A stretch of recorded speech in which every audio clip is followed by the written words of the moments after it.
Assalamualaikum warahmatullahi wabarakatuh. Ahlan wa marhaban bikum. Bertemu kembali dengan aku Dina di podcast alumni Nurture the Future. Nah teman-teman, alhamdulillah di episode kali ini kita sudah kedatangan bintang tamu yang Masya Allah luar biasa. Seorang alumni yang akan bercerita di episode podcast kali ini. Beliau ini datang jauh-jauh dari pulau seberang, literally yang benar-benar datang pagi-pagi dari rumahnya gitu ya ke Alpkori untuk bisa bercerita di podcast kali ini. Nah, benar nggak nih Teteh datang jam berapa nih kalau boleh tahu dari rumah? Dari rumah tadi berangkat jam 7:30 Oke, Masya Allah dari pagi-pagi ya. pagi. Oke, penasaran siapakah dia? Terereng, dia Adina Kamila. Assalamualaikum warahmatullahi wabarakatuh dia. Waalaikumsalam warahmatullahi wabarakatuh. Oke, dia apa kabar? Alhamdulillah baik, Kak. Alhamdulillah baik. Tadi dari rumah naik apa nih ke sini? Naik mobil, naik pesawat juga. Oke, Masya Allah. Jauh juga ya. Jauh. Kalau boleh tahu dari Sulawesi atau dari mana? Dari Samarinda, Kalimantan. Oke, dari Kalimantan. Nah, dia kalau boleh tahu dia angkatan berapa nih? Aku angkatan 5, Kak. Oh, angkatan 5. Berarti kita masih kejamanan lah ya. Kejamanan ya, ketemu 3 Iya, tahun. ketemu gitu ya. Ada gap antara kita 3 tahunan, tapi alhamdulillah masih bisa bertemu gitu ya dalam satu masa. Kejamanan lah ya bahasa ini. Nah, kalau boleh tahu dia masuk ke Alpkori ini dari MTS berarti? Iya, dari MTS. Dari MTS tahun 2015 ya? 2015. Oke, Masya Allah. Nah, dia ini kan dari Kalimantan ya dia ya, jauh sekali gitu kan jaraknya dari Alpkori sendiri karena Alpkori kan ada di Serang. Nah, waktu itu apa sih yang membuat dia memilih untuk bersekolah di Alpkori? Apalagi pas itu kan dia masuknya SMP nih, itu kan mungkin anak SMP itu kan masanya lagi labil-labilnya, lagi nggak mau banget jauh dari orang tua gitu ya. Tapi dia dengan berani gitu ya memutuskan untuk sekolah di Alpkori, itu apa dia alasannya kalau boleh tahu? Iya. Pastinya kan ya kalau anak SD terus disuruh milih sekolah, kayaknya belum bisa deh memilih sekolah yang bagus dan cocok untuk dirinya. Nah kebetulan orang tua itu kan mencari-cari pondok pesantren yang sesuai dengan kriteria supaya anaknya ini menjadi anak soleha yang cerdas Masya gitu kan. Allah. Nah ditawarin sama orang tua itu untuk pesantren, dan pesantrennya itu di Pulau Jawa ya, di sini. Sebenarnya pas ditawarin itu aku mau. Kenapa mau? Iya. Karena ini alasannya sedikit lucu sih. Apa tuh? Karena pengen naik pesawat. Oh, oke. Jadi selama dari kecil ya sampai SD belum pernah tuh yang namanya naik pesawat. Ngelihat orang aja tuh naik pesawat, kayaknya seru deh, kayaknya harus nyoba deh. Nah supaya punya pengalaman naik pesawat itu berarti kan aku harus keluar Pulau Jawa, harus sekolah di luar pulau supaya bisa bolak-balik naik pesawat. Dan alhamdulillah keinginan itu tercapai. Masya Allah, dari alasan yang cukup unik ya. Masya Allah, tapi memang maksudnya yang namanya anak kecil, aku juga waktu itu bahkan sekarang tuh punya impian tuh ya sampai naik pesawat gitu. Karena sampai sekarang juga aku belum pernah gitu naik pesawat. Harus nyobain. Insya Allah lah ya, nanti umroh gitu ya. Amin. Amin ya rabbal alamin. Gitu, berarti dia kan tadi belum pernah sama sekali keluar dari Pulau Jawa, berarti keluarga, saudara semuanya di sana ya? Iya, asli Kalimantan. Oke, Masya Allah. Oke, jadi kesempatan bersekolah di Alpkori itu salah satunya adalah karena keinginan tadi mau naik pesawat. Oke, Masya Allah. Tapi setelah dia jadi santri nih, ada nggak sih alasan yang buat dia kayak, oh ternyata bener nih keputusan aku untuk sekolah di sini? Kalau boleh tahu ada gak? Ya, setelah disuruh ke pesantren kan, awalnya ya naik pesawat, naik pesawat. Tapi ternyata nyampe sini juga nangis juga, Kak. Oh, kenapa itu? Nangis juga awalnya karena kan jauh dari orang tua. Tapi setelah seiring berjalannya waktu, alhamdulillah kayak menemukan kenyamanan sekolah di sini, belajar di sini. Salah satunya adalah dulu kan kita ngebayangin kalau misalnya ngafalin Quran itu kan hal yang sulit ya, apalagi Quran itu tebal ya, banyak banget jusnya. Terus 30 juz. Iya. Kayak gimana caranya kita tuh bisa ngafalin ini, dan orang tua tuh kayak selalu memotivasi, ayo jadi penghafal Al-Qur'an. Terus dikasih tahu keuntungan-keuntungan menghafal Al-Qur'an, manfaat-manfaat dari menghafal Al-Qur'an. Sebelumnya tuh ya tadi yang ngerasa susah, tapi setelah alhamdulillah mondok di Alpkori ini, ternyata menghafal Al-Qur'an itu nggak sesulit itu, tapi nggak semudah itu juga. Iya, Maksudnya betul, lebih merasakan enjoy menghafal Al-Quran. Oh ternyata aku bisa ngafalin Quran yang setebal itu di sini gitu. Jadi punya alasan untuk melanjutkan sekolah di sini. Ya, berarti dulu pas dia SD tuh SD negeri biasa atau memang yang udah terbiasa tahfiz kayak gitu? Alhamdulillah yang sudah terbiasa menghafal sih. Oke, Masya Allah. Berarti masuk Al-Quran ini sudah punya tabungan ya sebelumnya ya? Iya, udah punya tabungan hafalan. Masya Allah. Kalau boleh tahu berapa juz dia? Sekitar 8 juz, alhamdulillah. Ya Allah, Masya Allah. Anak SD tapi hafalannya sudah 8 juz pada saat itu ya. Ya Allah, bener-bener limited edition gitu ya. Apalagi di zaman saat ini gitu ya, anak-anak SD. Masya Allah 8 juz luar biasa dia. Karena dulu tuh aku juga maksudnya awal datang ke Al-Quran itu sama sekali punya tabungan hafalan itu cuma dari anak sampai aduha doang. Itu pun gak lancar gitu pada saat itu gitu kan. Bahkan ketika PSB gitu kan, penerimaan santri baru, aku juga kan dites pada saat itu sama Ustadz Asep kalau nggak salah. Itu ditanya lanjutin surat, pokoknya ya antara surat Anas dan Aduh itu ya macet gitu. Aduh nggak bisa Ustadz yang nggak hafal kayak gitu kan. Masya Allah, tapi dia Masya Allah berarti sudah terbiasa ya. Alhamdulillah udah terbiasa. Tapi kan masuk ke Al-Quran itu diulang lagi nggak sih hafalannya? Ya diulang lagi dari awal lagi. Dari awal. Oke, nah pada saat itu dia selesai setoran hafalan 30 juz pas kelas berapa? Selesai setoran hafalan itu kelas 3 SMP. Alhamdulillah. 3 SMP, Masya Allah. Luar biasa ya teman-teman. Berarti dia ini termasuk orang-orang yang cepet ya ngafalin Quran dia. Alhamdulillah. Karena aku juga, maksudnya aku sama teman-teman aku yang lain yang udah selesai juga pada saat itu, kita tuh kebanyakan selesai di SMA, di MA gitu. Mungkin karena memang belum terbiasa ya pada saat itu. Masya Allah. Nah dia pas ngafalin Quran dia Al-Qari gitu ya. Apa sih momen-momen yang dia ingat yang itu tuh membekas banget di hati dia gitu? Pada saat apa tuh? Pada saat apa? Pas momen apa? Pas gitu, momen ketika menghafal Quran. Jadi kan kita kalau di Al-Qari Ramadan itu ada kegiatan khusus ya menghafal Al-Quran. Iya betul. Waktu itu lupa ya kelas 1 atau kelas 2 SMP, kita itu punya target untuk menghafal 5 juz. 5 juz. Kalau nggak salah dari juz 21 sampai 25. Jadi semuanya tuh diseragamin ya, diratain, disuruh target 5 juz selama bulan Ramadan. Siapa yang mencapai target, dia dapat hadiah gitu. Oh, Masya Allah. Kakak inget gak sih? Iya, aku pernah inget ya. Nah, jadi dari situ termotivasi pengen cepet selesai 5 juz itu, karena siapa yang paling cepet tadi kan dapat hadiah. Iya betul. Jadi pagi, siang, sore, malam, pokoknya seharian itu berusaha ngejar target itu, ngafal Al-Quran, dan alhamdulillah target itu tercapai meskipun nggak dapat hadiah, tapi tercapai karena udah ada yang lebih dulu ternyata. Tapi nggak apa-apa, udah tercapai alhamdulillah. Tapi aku kayaknya inget deh, pokoknya pada saat itu kan emang challenge juga kan. Ayo siapa yang berhasil menghafal 5 juz ketika Ramadan, ada sesuatu nih, ada hadiah. Nah waktu itu anak MTS duluan kalau nggak salah yang selesai. Iya, kakak kelas kayaknya, kakak kelas aku. Iya, maksudnya di bawah aku kan waktu itu. Jadi kita tuh yang anak-anak emang kayak, ih keren banget sih anak MTS kok curi start duluan gitu kan, nyampe finish duluan gitu dan lain. Wah kita ketinggalan nih anak-anak MA gitu kan. Masya Allah. Dan salah satunya dia ya. Masya Allah. Kamu ingat gak sih hadiahnya apa? Lupa. Bukan apa ya? Speaker Quran gak sih? Murotal.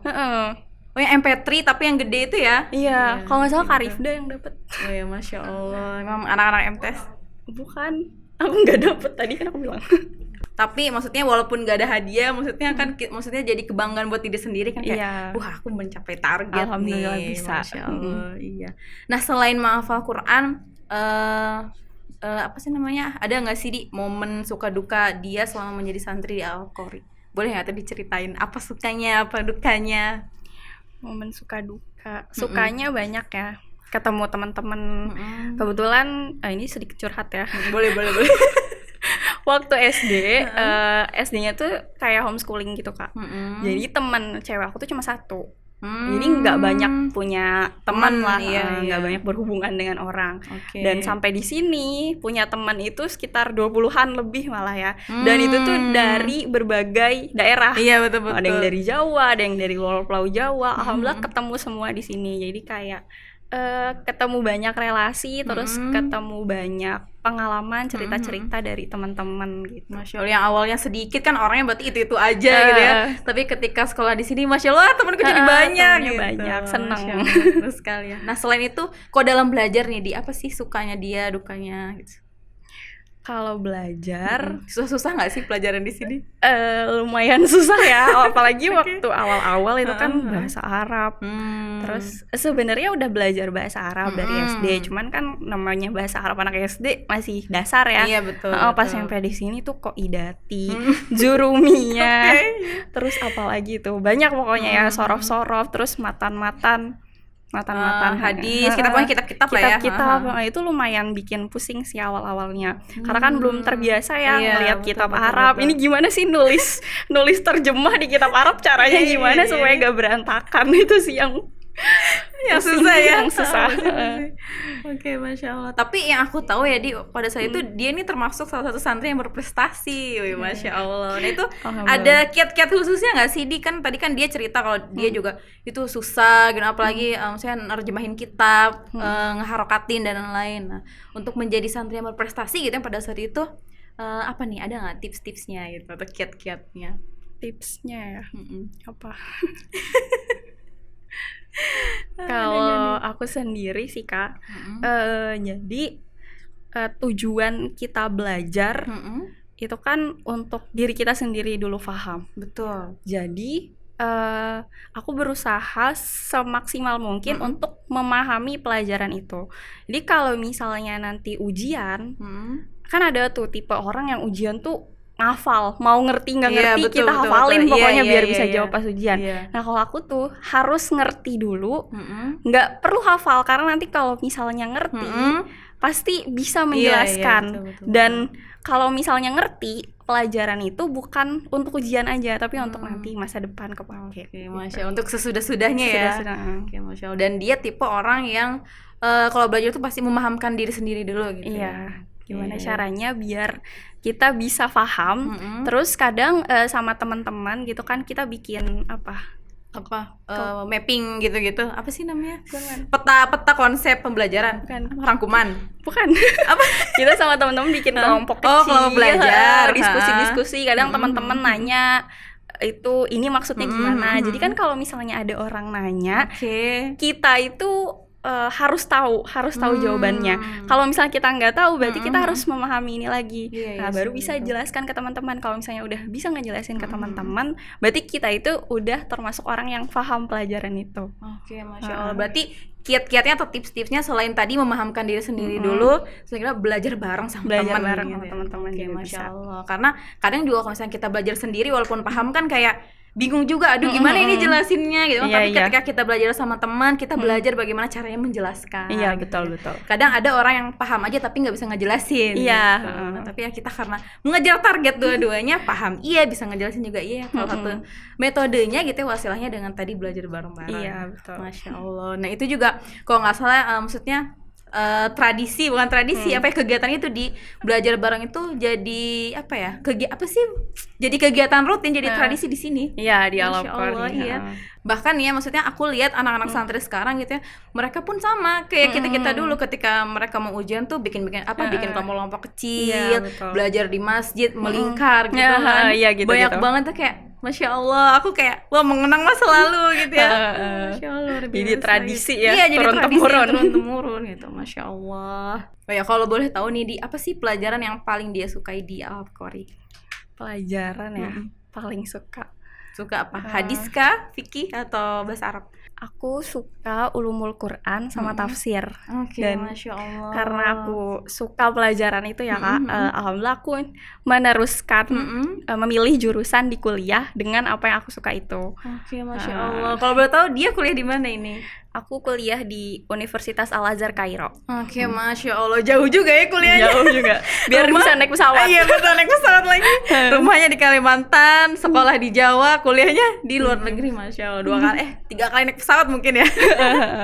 Oke, nah berarti bareng sama Fahmia sama Tehzin juga ya? Iya, alhamdulillah kebetulan serumah sama Kak Fahmia dan sering ketemu juga sama Kazian di sana. Masya Allah. Berarti dia kalau ulumul Quran jurusannya Usuluddin? Iya, kalau di Usuluddin itu kan dia ada tafsir, ada hadis, ada akidah.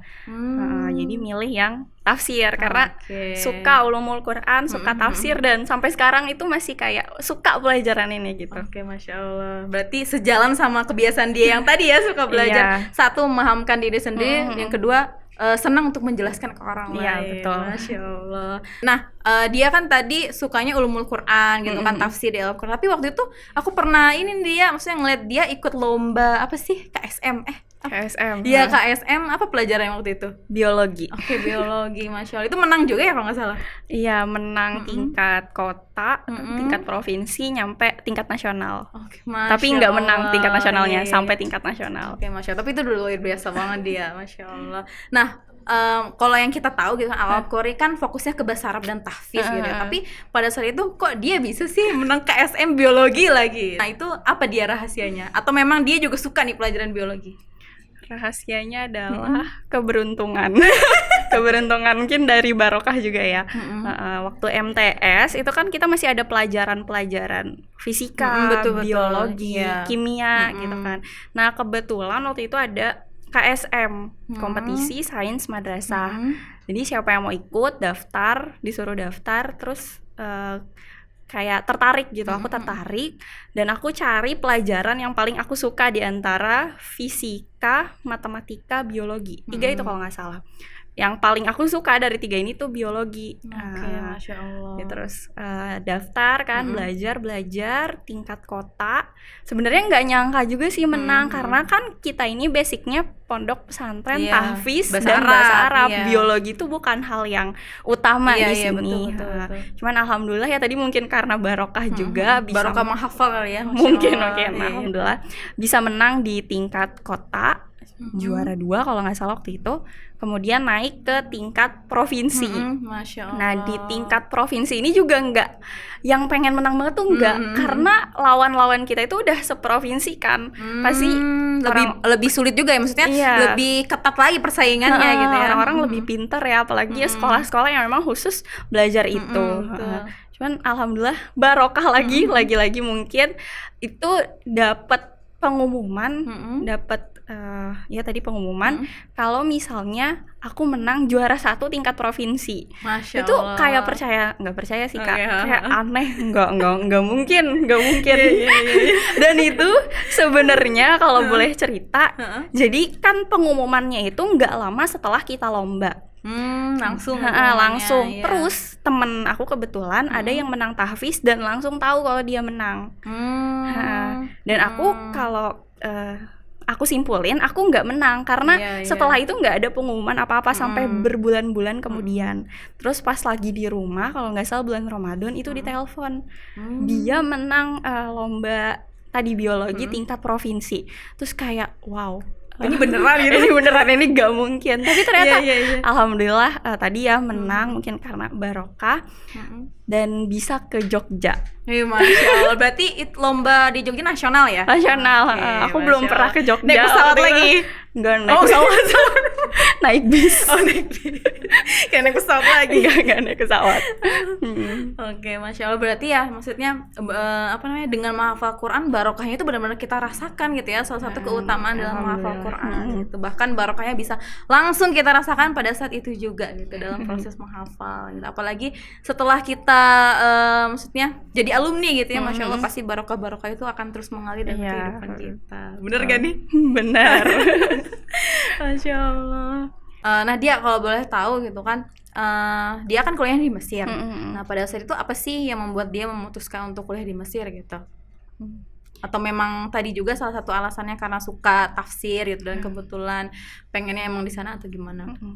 Sejujurnya nih Kak, sejujurnya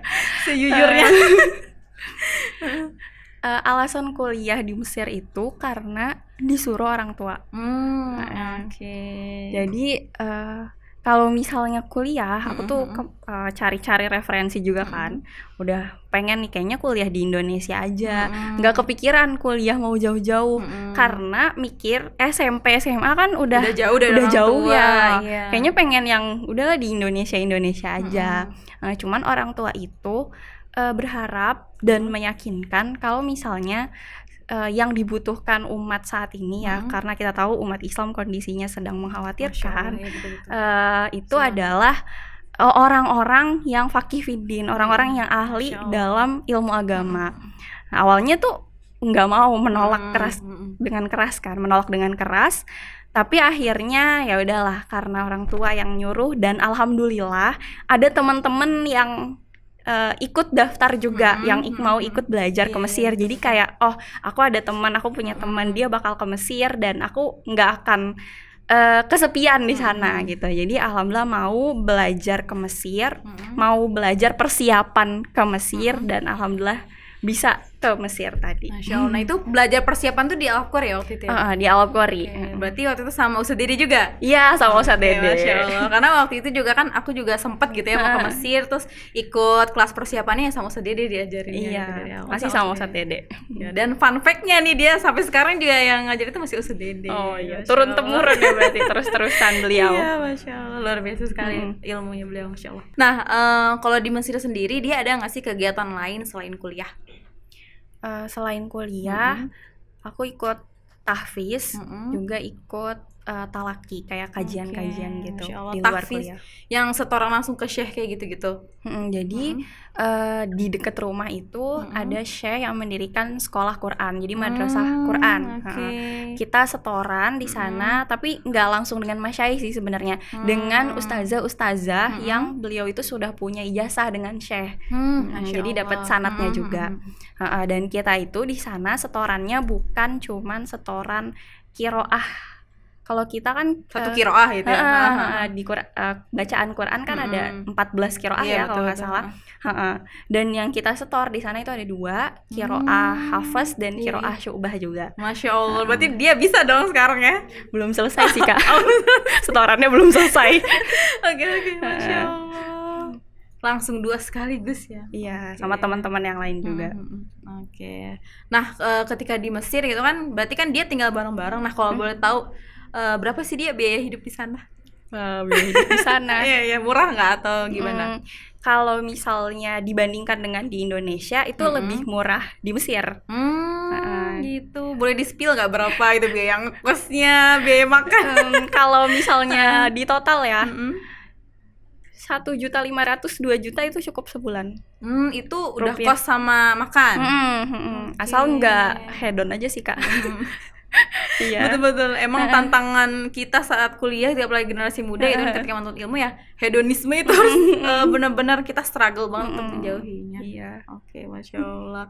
Iya sih, emang tergolong murah sih, karena aku juga kan kuliah di Bandung gitu ya. Teman-teman aku di Bandung itu, di Jatinangor khususnya gitu ya, ngekos itu sebulan itu rata-rata 2 jutaan, 1 juta gitu. Paling murah sih ada sih 800.000 gitu. Tapi biaya makannya yang kadang kita kan teman jajan ini kabita pengen gitu kan. Jadinya ya itu benar sih tadi apa sih namanya, lingkungan pergaulan gitu teman-teman. Kalau masak sendiri lebih murah. Iya, betul.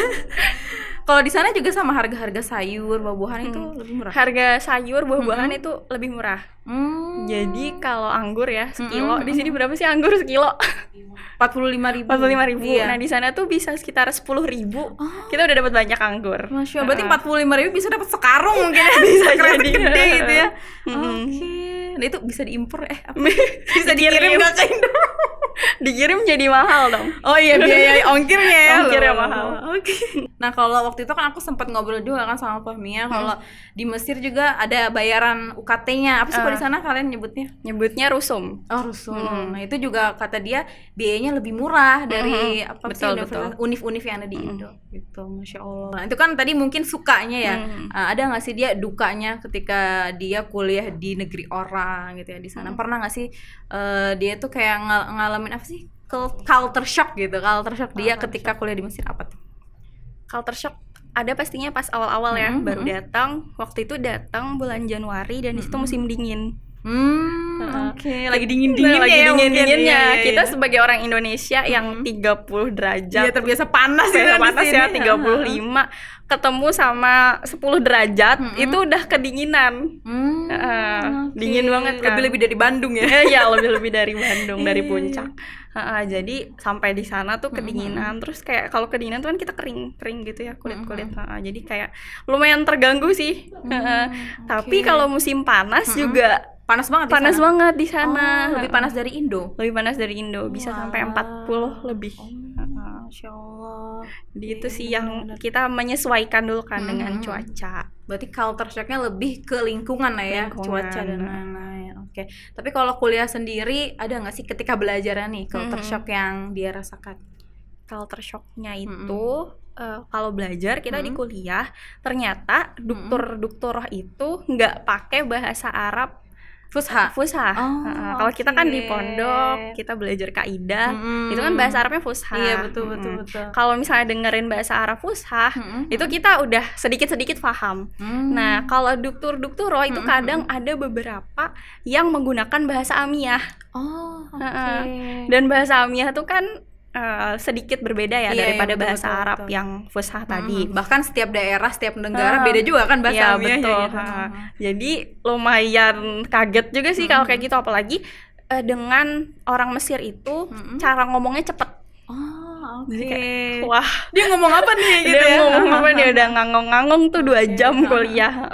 Jadi kadang ada juga sih campuran amiyah fusha itu sih yang membuat kita tuh sulit gitu dalam memahami pelajaran. Tapi setelah memang kita tahu doktorahnya pakai amiyah itu, nah alhamdulillah teman-teman dari Mesir sendiri itu kayak ngebuat grup WhatsApp gitu. Kelompok belajar lagi gitu. Iya. Dan mereka tuh ngirim apa aja tadi yang doktorah jelasin. Masya Allah. Alhamdulillah, jadi lumayan kebantu ya dengan itu. Dan jadi kita tuh belajar lagi di rumah. Datang ke kuliah kan nggak paham, pastinya sedikit gitu ya pahamnya, sedikit aja pahamnya, cuma tahu halaman ini tadi yang dibahas. Nah pas di rumah kita udah dapet tadi ya dari teman-teman yang lain, atau kita sambil pelajari lah apa yang ada di kitab itu. Jadi alhamdulillah bisa paham. Nah, jadi pahamnya tuh gak langsung pas belajar, harus belajar harus lagi. diulang-ulang terus gitu ya, di murojaah gitu ya. Betul. Masya Allah. Murojaah juga bukan hanya dalam hafalan tapi dalam belajar juga ya. Itu sangat-sangat kita perlukan gitu dalam sesuatu. Masya Allah. Tapi benar sih kata dia tadi, bahkan ya dia, aku juga kan kuliah di sastra Arab gitu kan. Salah satu dosen aku itu ada yang orang sana asli gitu ya, orang Arab asli. Beliau itu kalau ngajar alhamdulillah ngomongnya fusha, tapi cepet sama kayaknya emang semua orang Arab tuh ngomongnya cepet. Ngomongnya cepet ya, kita pelan-pelan nggak kebiasa gitu dengan itu. Jadi tuh maksudnya fusha aja beliau cepet ngejelasinnya, karena aku tuh kayak mikir, ini bapak ngomong apa? Aduh, ini lihat-lihat maksudnya nyamain sama isi kitabnya gitu, bukunya gitu. Apalagi ini yang amiyah gitu ya. Lebih struggle lagi ya. Belum pernah belajar amiyah juga kebetulan. Jadi langsung wow. Oke, Masya Allah. Tapi nih Di, dari pelajaran-pelajaran di Al Qori nih, ada nggak sih yang ngebantu dia ketika belajar di Mesir gitu? Pelajaran-pelajaran di Al-Qori itu ngebantu semua Kak. Ngebantu semua. Apalagi kita kan di MA itu fokus pelajarannya tuh agama ya. Fikih, usul fikih, hadis, ilmu hadis, ulumul Quran, tafsir. Nah itu semua tuh jadi dasar kita buat belajar selanjutnya di kuliah. Karena ternyata kitab-kitab yang digunakan sebagai muqarrar diktat di kuliah itu tuh kitab-kitab yang tinggi. Jadi kalau misalnya kita belum nguasain kitab-kitab yang dasar, kita nggak akan ngerti, susah ngertinya. Dia alhamdulillah setelah belajar di Al-Qori, kemudian lanjut ke Mesir itu bersambung gitu ilmunya, ngebantu ilmunya. Jadi nggak benar-benar dari 0 ya belajarnya ya.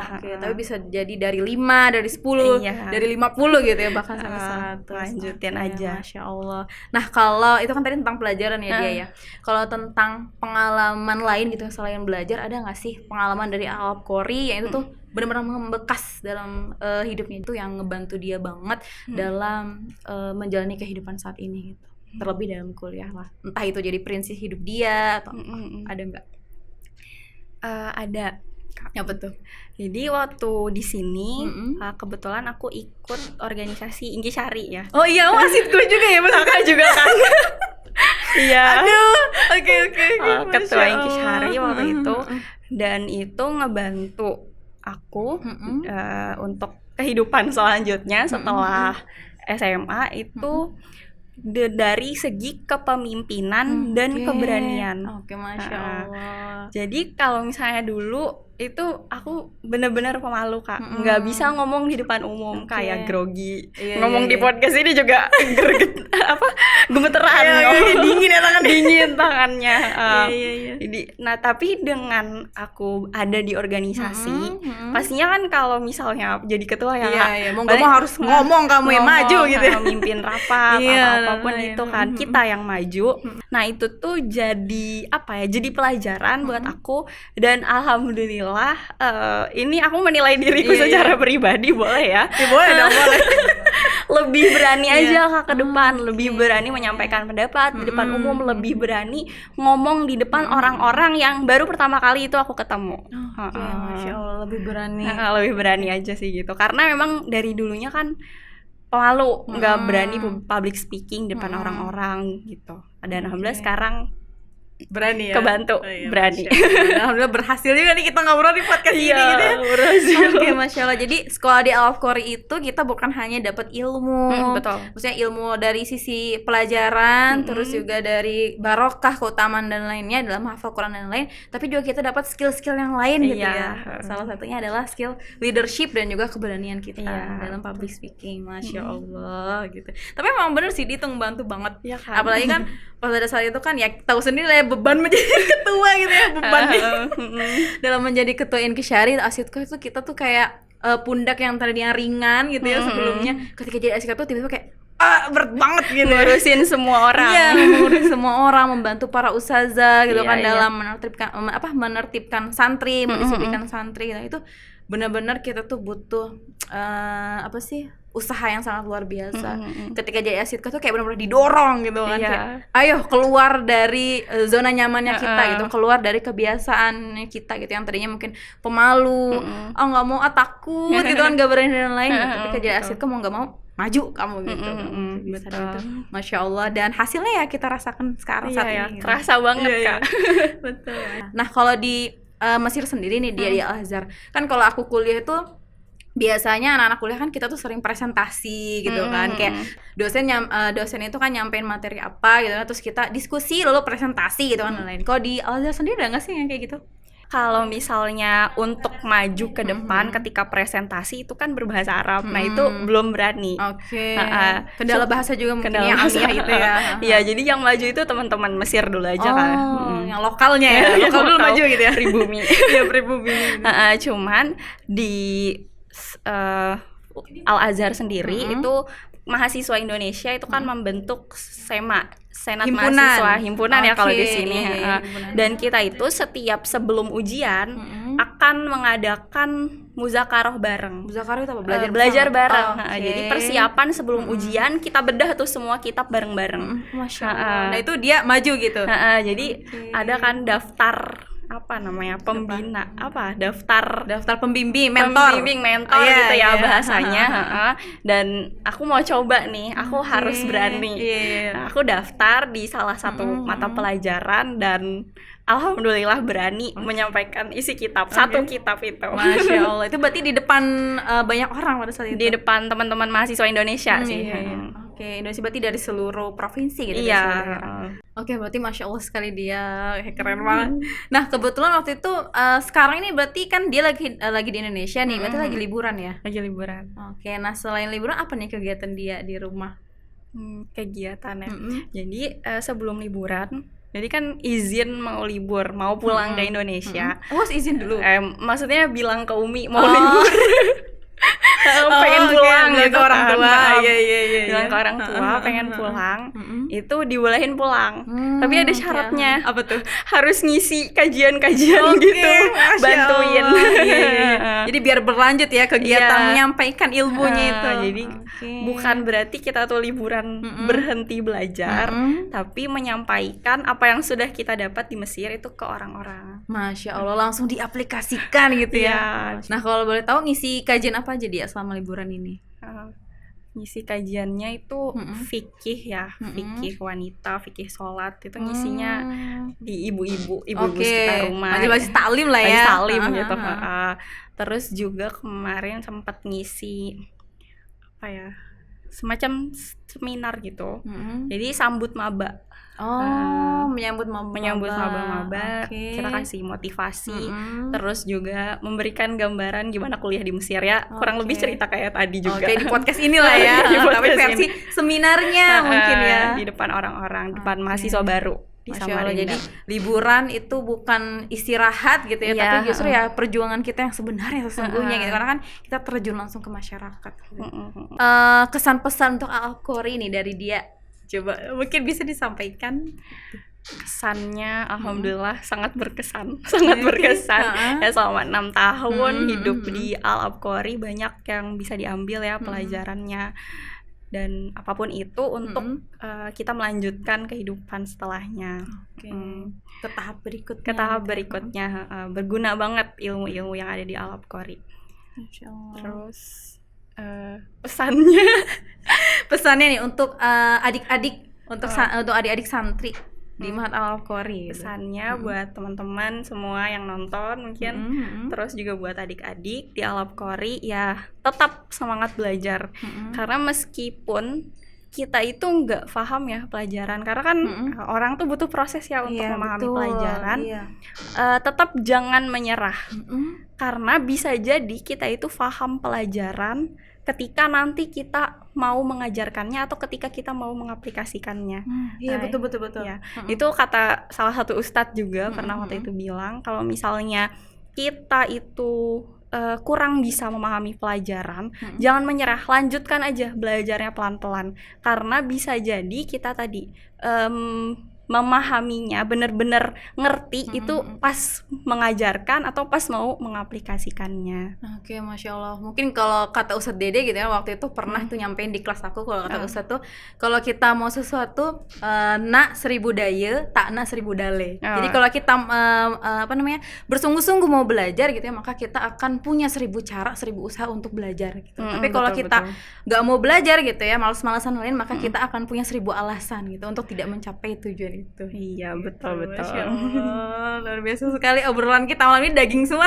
Alhamdulillah. Oke, Masya Allah. Nah, dia Masya Allah tidak terasa ya, kita ngobrol dari A sampai Z di podcast ini, dan Masya Allah daging semua isinya. Dan Insya Allah itu sangat bermanfaat untuk kita semua, untuk aku pribadi yang ngobrol langsung sama dia gitu ya, begitupun dengan teman-teman yang lain di rumah. Masya Allah. Nah, teman-teman yang untuk teman-teman semua yang mau punya pengalaman seperti Kak Dia ataupun seperti teman-teman yang lain yang ada di podcast-podcast sebelumnya, nah teman-teman bisa nih bergabung untuk menjadi keluarga di Ma'had Al-Qori, karena kebetulan pada saat ini Ma'had Al-Qori sedang membuka PSB penerimaan santri baru untuk santri tahun ajaran 2024-2025. Nah, untuk info lebih lanjut teman-teman bisa menghubungi nomor kontak di bawah ini, atau teman-teman juga bisa cari-cari info, ngepoin kita di akun Instagram Pesantren Al-Qori di @pesantrenalqori. Nah, teman-teman juga bisa nih cek kegiatan alumni di @ilma.ahwat ataupun di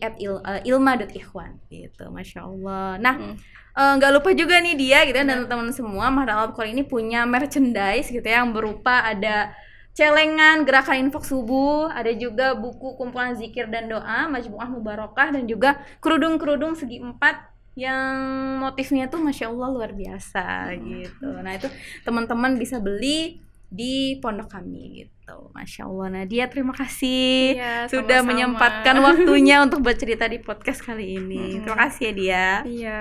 Semoga kuliahnya sukses. Amin. Dimudahkan oleh Allah. Amin ya Rabb. Dan teman-teman semua, sampai jumpa lagi di episode podcast berikutnya. Aku Dina. Aku Dia. Kami berdua pamit. Assalamualaikum warahmatullahi wabarakatuh. Sampai jumpa. Dadah.